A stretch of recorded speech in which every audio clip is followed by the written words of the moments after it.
Hello, and welcome to another episode for using software that's provided with Windows.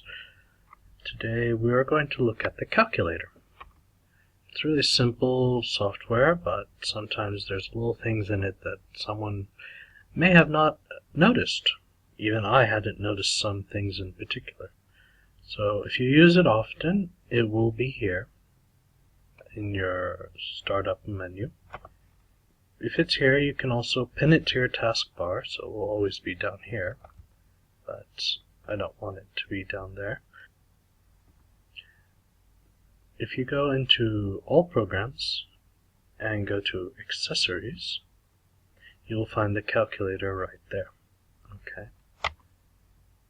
The calculator works basically how a calculator works.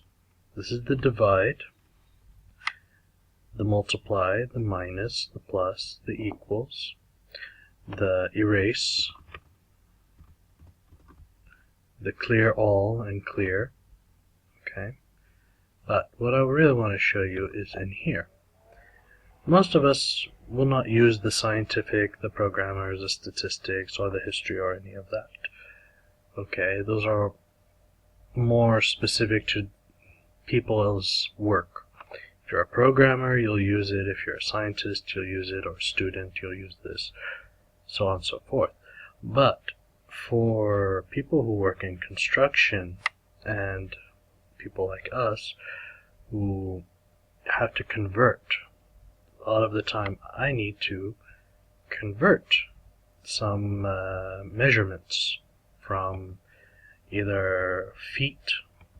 So maybe I have something in feet, 5 feet, and I need it to be in meters. Okay, most of us do not know that you can actually do this inside of the Windows provided calculator. Okay, so and you can do that for areas, energy, power, pressure, time, velocity, volume, and weight, and mass. So I thought that would be a really good thing to show people and to find useful. And another hidden gem that I would like to point out is actually the date calculator.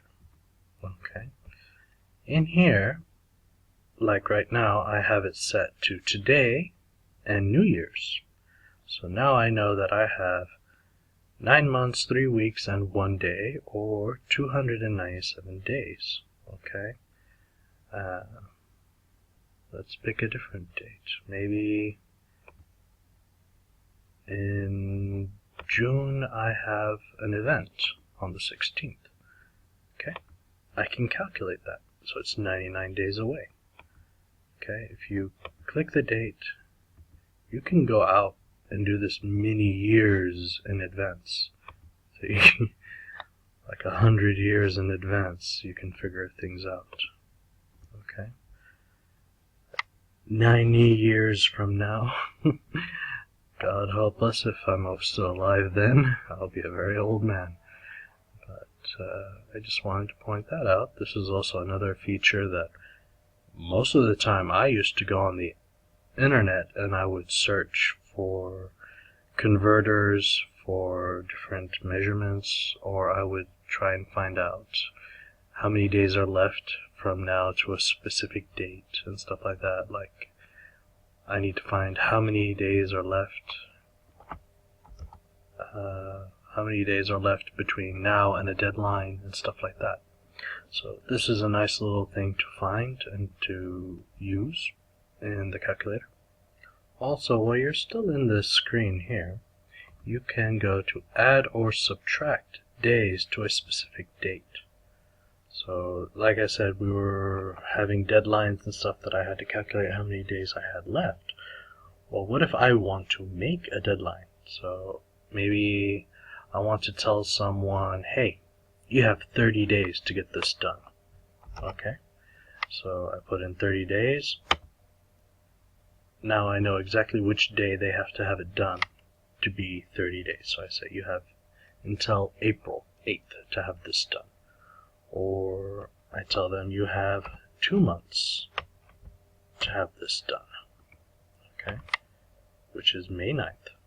Well, it's kind of easy to figure out, but May 9th is probably not the same as 60 days.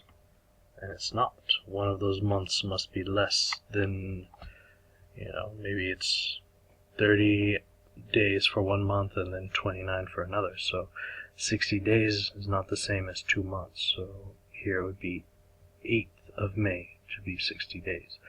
And so on and so forth. And you can say subtract. So 60 days ago was the 9th of January. Okay? So someone comes to you, an auditor, and he says, I need everything that you've done in the last 60 days. So you can tell your supervisors and other managers, hey, I need everything since the 9th of January. So you can be very specific. Okay? Of course, we don't want to forget the fact that in Edit, you also have the copy and paste features. So say 155 times 3, copy. Okay, I can come down here, go into my Excel sheet, and paste. Okay, though if you're using Excel, you probably don't need the calculator for simple numbers like that, but you still have that feature. You can paste it into just about anything. You can do Control-C to copy and then Control-V and paste. And there are other things in here like the worksheets, but I don't find those to be very useful right now. Unless you're buying a house or a vehicle or trying to factor in your fuel economy, which fuel economy means nothing in the Middle East since all the fuel is subsidized. So, one of the benefits of living here. But I hope you find this video to be useful and helpful in the future. Thank you for joining me.